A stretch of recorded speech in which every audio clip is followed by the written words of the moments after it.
28 सितंबर 1907 को बंगा जिला लाइलपुर गांव के अंदर, ये जो जिला और गांव है ये पाकिस्तान में है फिलहाल। साथियों, भगत सिंह का जन्म हुआ तो उसके कुछ ही वर्ष बाद भगत सिंह के चाचा अजीत सिंह और भगत सिंह के पिता किशन सिंह एक दिन खेतों में घूमने के लिए चल पड़ते हैं। साथियों, तो भगत सिंह देखता है कि कोई गेहूं, कोई बाजरा, कोई मक्का, कोई ज्वार बो रहा था। तो भगत सिंह पूछते हैं अपने चाचा अजीत सिंह से कि चाचा जी, ये लोग अपने खेतों से क्या बो रहे हैं? कि बेटे कोई गेहूं, कोई बाजरा, कोई मक्का, कोई ज्वार बो रहा है। कि चाचा जी गलत बात, क्योंकि अपने खेतों के अंदर इतनी बंदूकें पैदा कर दो कि हर एक हिंदुस्तानी के हाथ में बंदूकें पकड़ा दो और इन अंग्रेजों की छाती में गोली मार के इनको हिंदुस्तान से बाहर निकाल दो। तो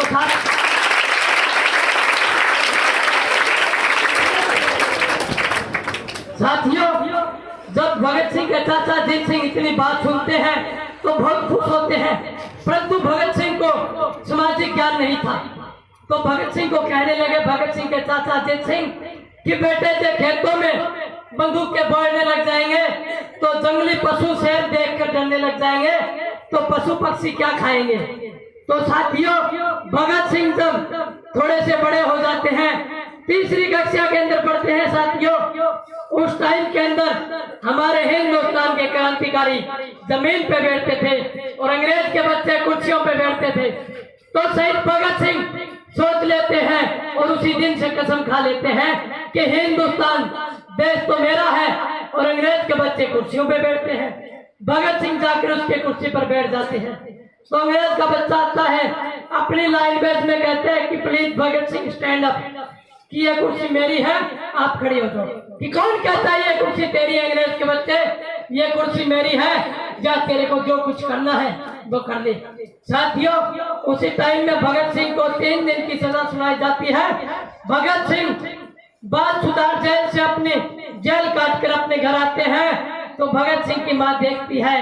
तो दोस्तों, एक माँ की ममता होती है। भगत सिंह की माँ के आंखों में आंसू आ जाते हैं। भगत सिंह कहते हैं कि माँ, 3 दिन की जेल तो मैं काट कर आया हूँ, परंतु आपकी आंखों में आंसू कैसे? कि बेटे, ये दुख के आंसू नहीं है, ये गम के आंसू है। मुझे विश्वास है कि एक ऐसा शेर जो मैंने पैदा किया है, ऐसा शेर कोई ना हिंदुस्तान में पैदा कर सकेगा और ना किया है, जो कि आज तीसरी कक्षा से ही अंग्रेजों के साथ टक्कर लेने लगा है। तो दोस्तों, जब भगत सिंह 10वीं पास कर लेता है तो भगत सिंह की माँ की ममता होती है। साथियों, भगत सिंह की माँ कहने लगी कि भगत, अब तू बड़ा हो चुका है, मैं तेरी शादी करना चाहती हूँ और घर में बहू लाना चाहती हूँ कि हमारे बुढ़ापे का सहारा बन जाए। तो साथियों, भगत सिंह ने कहा कि माँ, जब तक शादी नहीं करवाऊंगा, जब तक के हिंदुस्तान गुलाम है, एक तो मैं गुलाम, एक होने वाली मेरी बीवी गुलाम और मेरे बच्चे गुलाम होंगे माँ, कि माँ जब तक शादी नहीं करवाऊंगा। तो साथियों, आजकल के युवा को जो बोल दिया जाता है तो युवा कहता है पहले मैं देखने जाऊंगा। साथियों, तो साथियों, जब भगत सिंह 10वीं पास कर लेता है तो भगत सिंह, जब हमारे हिंदुस्तान के क्रांतिकारी भगत सिंह 10वीं पास कर लेते हैं, लाहौर डीएवी कॉलेज के अंदर जाते हैं तो अपनी मार्क लिस्ट लाने के लिए। तो भगत सिंह देखता है लाहौर डीएवी, लाहौर के बस स्टैंड पे तो लाला लाजपत राय जी और हमारे हिंदुस्तान के बहुत से क्रांतिकारी साइमन कमिश्नर का विद्रोह करते हैं। तो लाला लाजपत राय की कितनी लाठियां पड़ती है कि वहीं पर लाला लाजपत राय जी शहीद हो जाते हैं। साथियों, तो भगत सिंह उसी दिन से कसम खा लेते हैं और कहते हैं कि अंग्रेजों, जब तक चैन के सांस नहीं लूंगा, जब तक तुम्हें हिंदुस्तान से निकालना दूं, खदेड़ना दूं। तो दोस्तों, भगत सिंह अपने कॉलेज के अंदर पहुंच जाते हैं मार्क लिस्ट लाने के लिए। तो अंग्रेज प्रिंसिपल होता है, भगत सिंह कहता है कि सर मेरी संग दे दो। कि भगत सिंह, तुम बड़ा देशभक्त बनता है, तेरे को संग दे दूंगा जब तुम्हें हमारी गुलामी मंजूर हो। तो दोस्तों, भगत सिंह इतना सुनते ही शेर की तरह झाड़ते हैं और अंग्रेज प्रिंसिपल प्रिंसिपल थप्पड़ मार देते हैं। तो दोस्तों भगत सिंह अपनी मार्क लिस्ट वही छोड़ देते हैं और कहते हैं कि अंग्रेजों, जब तक चैन के सांस नहीं लूंगा, जब तक तुम्हें इस हिंदुस्तान से बाहर ना निकाल दूं, खदेड़ ना दूं। तो दोस्तों भगत सिंह अपने घर आ जाते हैं।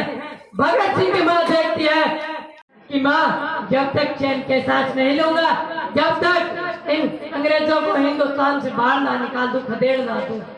तो साथियों, जैसे ही हिंदुस्तान के अंदर काला कानून पास होने वाला था, तो अंग्रेजी शासन दिल्ली काला कानून पास करने जा रहे थे। तो साथियों, भगत सिंह, राजगुरु सुखदेव और चंद्रशेखर आजाद और विजय दाता अपनी कमेटी बनाते हैं और कहते हैं कि साइमन कमिश्नर को वहां पर नहीं पहुंचने देना है। तो साथियों, भगत सिंह, राजगुरु सुखदेव, चंद्रशेखर आजाद, विजय दाता चल पड़ते हैं। तो साथियों, जैसे साइमन कमिश्नर बाइक पर आता है तो गोलियों से ठा ठा करके उसको भी मार दिया जाता है। तो साथियों, भगत सिंह और उसके साथी दिल्ली पहुंच जाते हैं। पहुंचने के बाद देखते हैं कि अंग्रेज बड़े बड़े हाथ निकालते हैं, ये कर देंगे, वो कर देंगे हम। तो जैसे ही भगत सिंह और राजगुरु सुखदेव के हाथ में ग्रेनेड होता है साथियों, जैसे उस काले कानून पे साइन होने वाले थे, जैसे साइन करने के लिए विजय दाता को उनके साथी पहुंचते हैं, तो साथियों भगत सिंह ने वो ग्रेनेड उठाकर उस टेबल पे मारते हैं और जो काले कानून के पन्ने थे वो उड़ जाते हैं, चिथड़े चिथड़े हो जाते हैं। साथियों, भगत सिंह के एक अंग्रेज आता है, कंधे पे बुड़का भर लेता है। तो साथियों, जैसे ही सबको पकड़ लिया जाता है, कैप्चर किया जाता है भगत सिंह और उनके साथियों को, तो कोई कानून कार्रवाई के हिसाब से नहीं पकड़े जाते हैं। तो वो अंग्रेज आता है और कहता है कि प्लीज सर, आप भगत सिंह की कमीज उठाकर देखिए, मैंने इसकी बुड़का भरा है, दांतों से काटा है। तो जैसे साथियों भगत सिंह की कमीज उठाकर देखी जाती है, तो भगत सिंह, राजगुरु सुखदेव को तो फांसी की सजा सुना दी जाती है।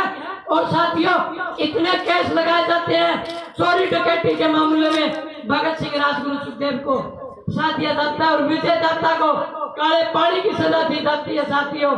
तो जैसे साथियों भगत सिंह, राजगुरु सुखदेव को जेल के अंदर बंद किया जाता है, तो साथियों एक माँ की ममता होती है। तो भगत सिंह की माँ साथियों भगत सिंह से मिलने जाती है और भगत सिंह कहता है दूर से कि माँ, आज तो आंसू रोक पाएगी, जब कल मेरी लाश लेने आएगी या मेरे को देखने आएगी तो अपने आंसू रोक नहीं पाएगी। कि माँ घबरा मत जाना, रोना मत माँ कि ये अंग्रेज मुझे फांसी तोड़ेंगे, माँ मुझे डर नहीं है। जब तू रोएगी माँ तो दुनिया कहेगी कि उस भगत सिंह की माँ रोती फिर रही है साथियों। तो जैसे ही भगत सिंह कहता है कि माँ बड़े भाई कुलवीर को भेज देना, साथियों जैसे भगत सिंह को फांसी 31 मार्च की सुनाई जाती है, परंतु 30 मार्च को लगाई जाती है, क्योंकि साथियों उन ब्रिटिश सरकार को डर था कि हिंदुस्तानी जवान और हिंदुस्तान के लोग कुछ ही कर सकते हैं। तो साथियों भगत सिंह, आप घड़ी की तरफ क्या देख रहे हो कि हम तो हिंदुस्तानी जवान हैं। तो जैसे ही वो जेलर पूछता है कि भगत सिंह, परंतु आपकी लास्ट अंतिम इच्छा क्या है कि आप हमारे हाथों को खोल दीजिए, हम चारों भाई मिलना चाहते हैं, गले मिलना चाहते हैं। तो साथियों गला मिले जाते हैं और जैसे ही वो कहता है जेलर कि भगत सिंह, उसके आंखों में आंसू आ जाते हैं जेलर के। भगत सिंह पूछता है कि जेलर साहब कितने आए कितने चले गए, परंतु आपकी आंखों में आंसू कैसे? तो जेलर कहने लगा कि भगत सिंह, आप जैसे ना तो इस हिंदुस्तान और आए कोई फांसी पर चढ़ने के लिए और ना आएगा, आप कितने मुस्कुराते हुए फांसी के फंदे को चूमकर साथियों भगत सिंह, राजगुरु सुखदेव फांसी पर चढ़ जाते हैं। और साथियों जय हिंद, जय भारत।